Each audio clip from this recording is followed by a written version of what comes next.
Joining us now is Tariq Panja, sports reporter with the New York Times and author of Football's Secret Trade, How the Player Transfer Market Was Infiltrated. He's here to help us try to make sense of some of the fallout of the conflict in Ukraine and the sanctions imposed on Russia on the sports world, in particular, the football/soccer world. Roman Abramovich over the weekend gave stewardship of his football club, Chelsea Football Club, to its charitable arm, which is akin to like hiding a hot handgun in someone's garage, I think. But hopefully Tariq can help us make sense of all this. Tariq, thank you for joining us. Good to be with you. So Roman Abramovich, the Russian-Israeli oligarch, billionaire, owner of Chelsea Football Club, gas, aluminum, and oil magnate, has handed off ownership, stewardship, a little fuzzy on what the actual meaning of this is, to Chelsea's charitable arm. What does this mean? Practically today, it means absolutely nothing. This has been a bit of a theatre. Roman Abramovich, of course, is one of the Russian oligarchs, as you mentioned, linked over the years to President Vladimir Putin, and has been in Great Britain since at least 2003, 2004, so almost 2 decades. And finally, the UK government, as a result of Russia's invasion of Ukraine, is talking about issuing sanctions against Mr. Abramovich. His biggest property in the UK is £1.5 billion investment in Chelsea Football Club. Now, with all that being said, what are you going to do? Oh, hang on, I've got an idea. I'm a distraction. Yeah, right. We've got a charitable arm here. Yeah. I'm just going to ask them to look after it. It's like going on holiday or going on vacation and saying, hey, I'm out of town for a few weeks because I'm on board of the plants. That's what it seems like. And also, he's still the owner. Right. He's still not selling it. His name's on the box. Now, none of this has also gone through yet. There is no guarantee that this charitable foundation can legally manage Chelsea Football Club under UK charity law. So there's a lot to unravel here. Let's zoom out to 30,000 feet for a second. You mentioned Roman's ownership of Chelsea Football Club dating back to 2003. He was really not necessarily the first, but perhaps the most well-known Russian oligarch to come to London, make a life there, and start spending a lot of money in the city. The influence of Russian money in London has been a topic of much criticism and conversation in the city and in the UK for a number of years. Is there a sense that he could actually lose the club? Certainly, some of the statements coming out of the UK have been quite aggressive in terms of the assets that they're going to go after. We'll see if that happens. But this is the kind of thing that certain critics of London's relationship with Russian money have been asking for a while. Yeah, I mean, I wouldn't just call it Russian money. London is just a city that is very permissive. Right. If you've got money, we don't care where it comes from. Right. Please come here. Please spend your money. And we have all these kind of financial service companies, be they asset managers, lawyers, corporate public relations. We'll all polish your image as well. A lot of these Russian guys, not just Mr. Abramovich and not just Russian people as well, they've also got into philanthropy, funding the arts, funding colleges, a little bit like the Sackler family in the US. Exactly the same, yeah. So what we're talking about, you're saying, is there anxiety? I would say there is anxiety. If you're a Chelsea supporter, you've never had it as good in the history of that club until Mr. Abramovich came there. They've won absolutely everything. They have won 2 Champions League titles. That's the best team in Europe. Never happened before for Chelsea. They won multiple English championships. They've had some of the best soccer players on the planet playing on the field. And that's all been funded through this guy's largesse. Now, why does he want to do that? That's the other question. He's been here for almost 2 decades. He's given one interview and is like seen as a Mona Lisa figure in the stands. He to be fair to him, he's one of those owners. He's not an absentee owner. He was someone who attended games a lot, and I think he looks like he lives and dies with every kick of the ball. I've telecats of Chelsea Football Club over the years have. It's quite easy to see him. They often pan up to the owner's box, and you see him biting his fingernails, looking like he can't stand to see what's happening. He's so tense about the sport. Yeah, absolutely, and so. The thing is, the Abramovich tension dates back a little bit further. There was even saying this, it's just so bizarre. In 2018, 2 Russian spies came to the English cathedral town of Salisbury and tried to poison a former KGB agent and made an absolute mess of that, almost poisoned the entire town. And disappeared. Sergei Skripal and his daughter Yulia with a nerve agent that I forget what the nerve agent was. That's right. And Dawn Sturgis, a local woman, ended up dying as a result of finding a discarded perfume bottle that had the nerve agent within it. So it was, it's a national scandal. Can you imagine just if something like that happened in the United States? Russian agents coming in and essentially. Covering a town in lethal poison, it's one for the movies. But ever since, Mr. Abramovich has been almost a persona non grata in the UK. So it dates back a little bit. We should add that this is that particular assassination attempt is on the heels of the successful poisoning of Alexander Litvinenko with polonium in the UK and other over the years. I guess unexplained and or mysterious deaths of Russian millionaires, billionaires, connected figures with that world. So all of that is the case. You mentioned the players of Chelsea and how they've had, since Roman has taken over, some of the best players in world football. And that is the case today. Is there any sense that Romelu Lukaku, Christian Pulisic, etc., are concerned about their pay packets? Like, is Roman going to be able to fulfill his obligations financially as the owner of Chelsea Football Club in the days and weeks going forward as this crisis continues? So far, we haven't seen any sign that he hasn't or isn't. These players are still being paid. Chelsea. This Sunday, we're in the League Cup final, the first of the big trophies being handed out. They lost in a penalty shootout there to Liverpool. Roman Abramovich, in better days, would normally be inside that stadium. Like I said, since 2018, he obviously wasn't connected directly to any of that attack, but because of his status as a significant Russian, he's found it harder to do business in the UK and to enter the UK, to make that clear. So what the question is, what is the repercussion? At the moment, there isn't any. Should his assets be frozen? The big question for Chelsea isn't about his current assets. His funding of Chelsea has been an owner cash injection in the form of loans. £1.5 billion plus of loans. That's a lot of money, north of $2 billion. He could ask for that back. Should he ask for that back? That club is in serious trouble. Now, that is what, if I was a Chelsea fan, I would be wondering about. But the thing with these big soccer teams in the UK, they are massive community assets. They are a kind of cathedral to thousands of supporters. Now, the government, I'm sure, would be wary of doing something that imperils the status of that football club. They might want him to go, and he may yet go somehow.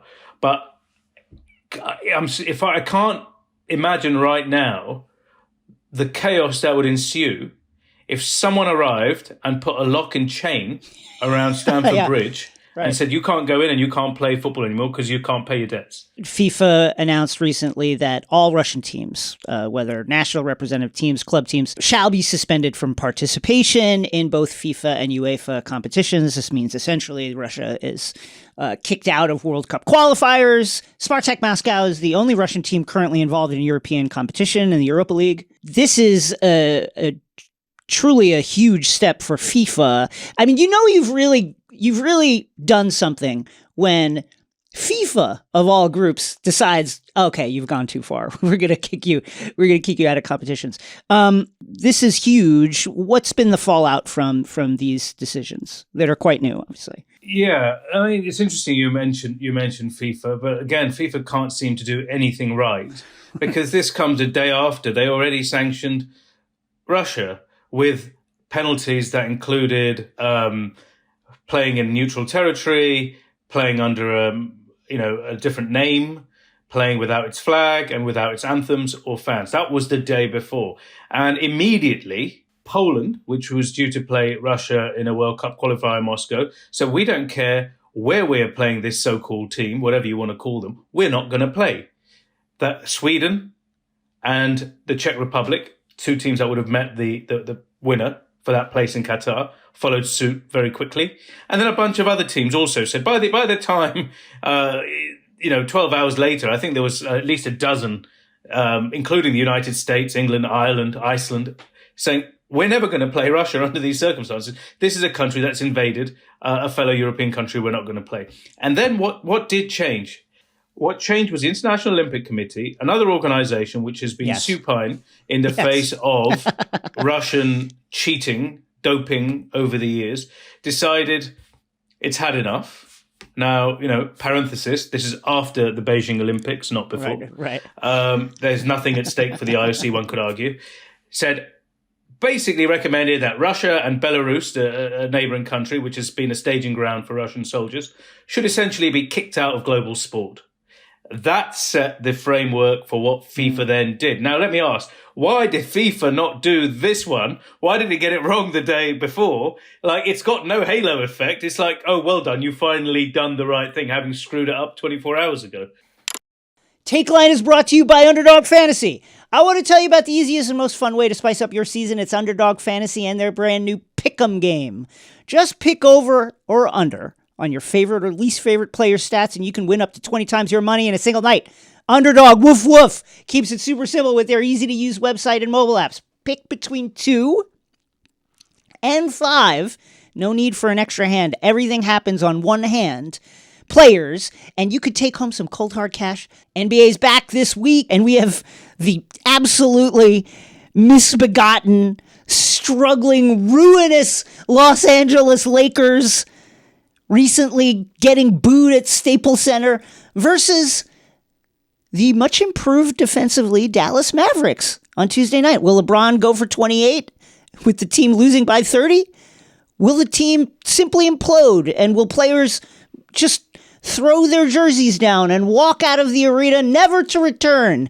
Find out Tuesday night. Sign up now with the code Takeline and you'll double your first deposit up to $100 in bonus cash when you make your first deposit of $10 or more. Deposit $100, you get $100 free. I would add to that also, with sanctions in place and with no flies in place for Russian commercial travel, it's unclear that Russian athletes would be able to travel outside of the country even. So it's not clear to me that, I guess credit to FIFA for taking this step. It's unclear that the game could even be played because I don't think the athletes would be able to leave the country. Yeah, that's a really good point. And that's something I was talking to people at UEFA about this, the European soccer governing body related to Spartak Moscow and the Europa League, saying they were due to play Leipzig in the Europa League. Leipzig are based in Germany. You can't fly currently from Russia to Germany. So that game was completely in peril. It's almost impractical, as you said. So this decision almost had to happen. However, there is a wrinkle. There always is with these things. Don't forget. Remember, we wrote a headline, I remember this, 4 years ago, saying Russia is banned from the Olympics. Yeah, I remember that. Right? Right. I remember. Yeah, I do remember that. Now, as a slight caveat, there was no active invasion of a sovereign country, hot invasion. Obviously the Crimea is a separate thing, but there was no active invasion going on. So maybe, we give them a pass for it. But yes, you're absolutely right. There was a well-reported story about the extensive Russian doping program that got them, as far as we know, ejected from Olympic competition forthwith and for the foreseeable future. And that obviously did not hold. No, because the thing with sport is there's always the last court of instance, which is this court of arbitration for sport in Lausanne, Switzerland. And Russia have done very well, I think, over the years to getting things either watered down or overturned. We had 200 plus athletes in Beijing, for example, at Olympics where Russia were banned. They were there without their flag and without their name and everything else, but Russia was up there in the medals table. Now, Russia already, within hours of the FIFA decision, have said, we're going to look at our legal chances here, and we're probably going to end up in this court. Now, could this be, again, I've been doing this a really long time, and there is a cynical part to all of this. There is nothing in the rule book that says, if you've invaded a neighbor, we can kick you out. There just isn't. You can look through this stuff, you can comb through it. I was talking to someone at the International Paralympic Committee, and they're worried about this because on Wednesday they got to decide whether they're going to throw Russia out or not as well, right? Now, if the Court of Arbitration says, sorry guys, Russia are right, there's nothing in your rules that can punish them in this way. And they're going to say, oh, well, hi guys, hi media, hi world, hi everyone who's so appalled by this. We tried our best, right, and we can't do it. Now, I still, honestly, as you said, there is an invasion going on in Europe, which is bloody and just horrific.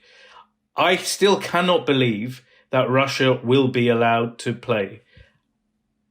However, I still see that they're going to try their luck. And it will be interesting if we have this call again in a couple of months. Well, I think the thing that leads you to be cynical is the same thing that leads me to be cynical, which is that we've seen, and it's been demonstrated certainly over the last 20 years in European football and indeed sport globally, that money talks, and it talks the loudest. I wonder if you could talk for a moment about, from a layman's perspective, someone who's just like a fan of the sport, it really felt like the arrival of Roman Abramovich on the scene changed the economics of football fundamentally. All of a sudden, it was a arms race, a money arms race in a different way than it was before, when it used to be about finding the right player in some misbegotten league somewhere else, and then all of a sudden that changes the trajectory of your club. Now it was about, can I spend the most money and assemble players the likes the pay packet rates of which have never been seen altogether before. That changed football. How will this, if these bans do indeed hold, do you think we'll see another shift in football to a more deflated economic picture? Yeah, it's interesting. Roman Abramovich certainly upended the way soccer economics work, because there wasn't anyone as wealthy as an oligarch coming in, buying a club with that wealth. I'll give you an example, I suppose. David Dean was the vice chairman of Arsenal at the time. I miss him every day as an Arsenal fan. And Arsenal were in relatively good shape there. They were competing for the title with Manchester United. They had Arsene Wenger there. And we're about to move into a new stadium, the Emirates Stadium from Highbury, a modern stadium, and we're well set to compete at the highest level with Manchester United for the foreseeable future. And then Roman Abramovich comes. And David Dean said this: we suddenly have a man who's arrived, he's parked his tank on our lawn, and he's firing £50 notes out of it. And that, David Dean, is a very good orator. He's a really good speaker. And that imagery is exactly how it was. So here's this guy, and he completely inflated the market for talent, how much you pay for a trade, transfer fees, and also the salaries.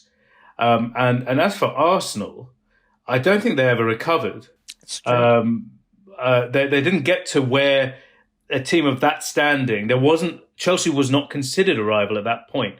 Now, what's happened since is not just Roman Abramovich, but we have now had nation states. I think he ushered in the era of, we have the brother of the ruler of the United Arab Emirates at Manchester City. Mm-hmm. And that's another layer. That's a layer that even Abramovich can't, for all his wealth, compete with. You have one of the world's richest countries using a Manchester-based soccer team as a signpost for whatever it wants to do.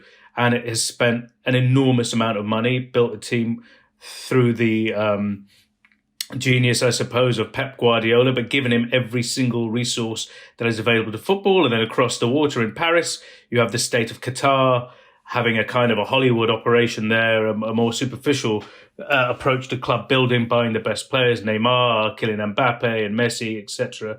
And then we have just this year or last year, Newcastle United being bought by the Public Investment Fund of Saudi Arabia. Now that is the big daddy of all of the Gulf. The big daddy. So yep. yeah, we're going to see some serious moves there. There have been efforts by the Premier League to introduce governance regulations, but let's see if that holds. Abramovich going would be a huge sign and a blow for perhaps Chelsea supporters. But in terms of bringing a more rational approach to the game, I'm not so sure that's the reason why there would be one. Finally, you wrote a story a couple of days ago that was published in the New York Times about pro players, mostly from Brazil, but other countries as well, who are like millions of others stuck in Ukraine and attempting to flee. Tell me about that story and how it came about.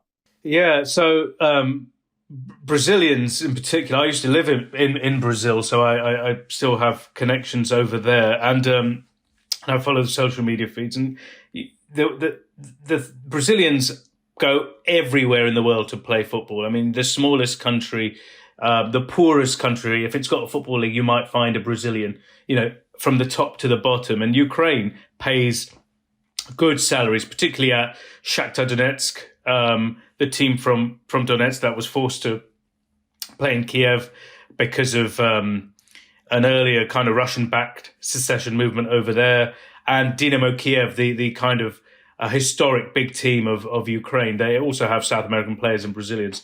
So war breaks out, and they're there like everyone else, and they have family members with them, babies. There was 3 newborns in this group, wives, girlfriends, and elderly relatives as well. So I was talking to a fellow called Junior Moraes, who was at Shakhtar Donetsk, and he was with 50 or 60 other people at a hotel in Kiev in this conference room, just trying to escape.